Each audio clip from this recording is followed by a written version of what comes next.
Hello all, happy नवरात्रस। आज नवरात्रस 2026 20 मार्च को second Navratra है एंड ये दिन है देवी माता ब्रह्मचारिणी जी का।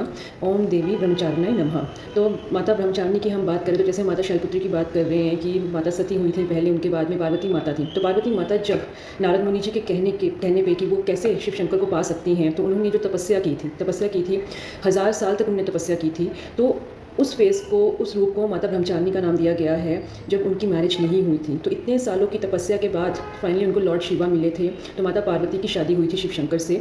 तो उनको जो वर दिया था, ब्रह्मा जी ने वर दिया था खुश होकर, जब उन्होंने इतने सालों की तपस्या में सिर्फ हर चीज़ का त्याग कर दिया था।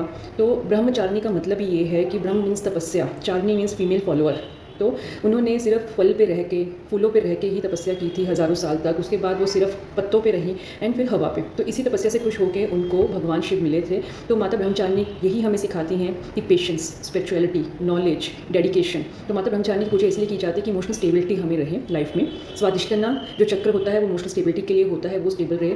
बच्चे रखते हैं ये व्रत कि नॉलेज, प्योरिटी, डिवोशन का सिग्निफाई करती है माता ब्रह्मचारिणी।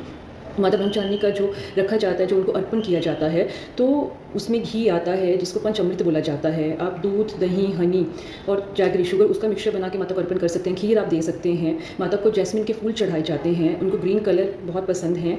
उनका जो वेशभूषा है वो वाइट साड़ी में रहती हैं, बट बाकी माताओं की तरह वो किसी वाहन पर नहीं होती है, नंगे पाँव उनको आप देख सकते हैं। उनके हाथ में कोई हथियार या वेपन नहीं है। उनके राइट हैंड में जपमाला रहती है, लेफ्ट हैंड में कमंडल रहता है। तो माता की पूजा की जाती है, माता को सिग्निफाई करती हैं कि डिवोशन कितना उन्होंने तपस्या की थी भगवान को पाने के लिए। तो यही हम सीखते हैं कि डेडिकेशन के साथ, डेडिकेशन आप करेंगे कुछ भी आप हासिल लाइफ में कर सकते हैं। तो ओम देवी ब्रह्मचारिणी नमः। आप माता का पूजन करें। दूसरा नवरात्रा जो है माता ब्रह्मचारिणी का है, पूजा करें, पाठ करें, माता को खुश करें, तो आपकी लाइफ में सक्सेस आती है। आप कुछ भी लाइफ में अचीव कर सकते हैं माता ब्रह्मचारिणी का आह्वान करके। Happy Navratra once again. कल फिर मिलते हैं तीसरे नवरात्रि के दिन। माता चंद्रघंटा का हम के बारे में डिस्कस करेंगे। Thank you so much.